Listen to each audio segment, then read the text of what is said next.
The White House says it has started laying off thousands of federal workers. This comes as the government shutdown now is in its 10th day with no end in sight. Trump administration budget chief Russ Vought posted on X saying, quote, "RIFs have begun." RIF stands for reductions in force, meaning they are permanently cutting jobs. President Trump has previously threatened to fire furloughed federal workers if Congress didn't reopen the government. While Democrats and Republicans remain deadlocked, federal workers who are still employed are starting to get reduced paychecks. That started today. Joining us now is NBC News White House correspondent Yamiche Alcindor. Yamiche, typically during a shutdown, federal workers are furloughed, right? They can't work, but they're not laid off. It's just temporary. So what are we learning about these new moves and these potential firings?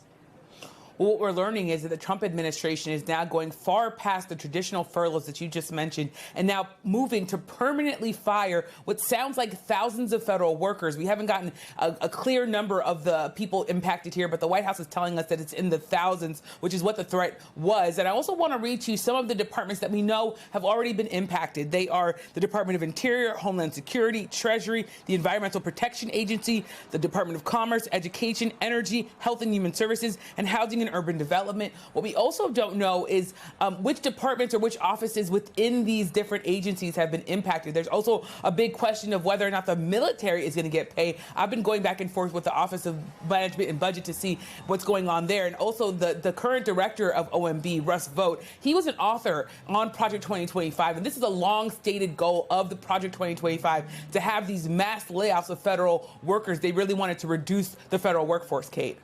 Yeah, Yamiche, I believe the president even said at one point that this is sort of what we had promised we were going to do in this administration. There is, he called it an opportunity, right, to take advantage of right now.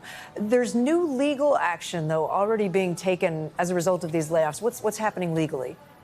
That's right. Just to go back to the point of the president in Project 2025, when he was running, he said he didn't know Project 2025. He had nothing to do with it. Of course, we knew that a number of Trump allies were authors of Project 2025. And now he is saying, hey, we highlighted this and highlighting the fact that Russ Vought was connected to Project 2025. And as you said, the lawsuits have now started to roll in. Last week, the largest union representing federal workers filed a lawsuit trying to preempt this. And now they are continuing with that lawsuit. I want to read to you part of a statement from that union's president. It says in AFGE's 93 years of existence under several presidential administrations, including during President Trump's first term, no president has decided to ever fire thousands of furloughed workers during a government shutdown. They say they're currently challenging President Trump's illegal, unprecedented abuse of power, and they will not stop fighting, Kate. We thank you for watching. And remember, stay updated on breaking news and top stories on the NBC News app or watch live on our YouTube channel.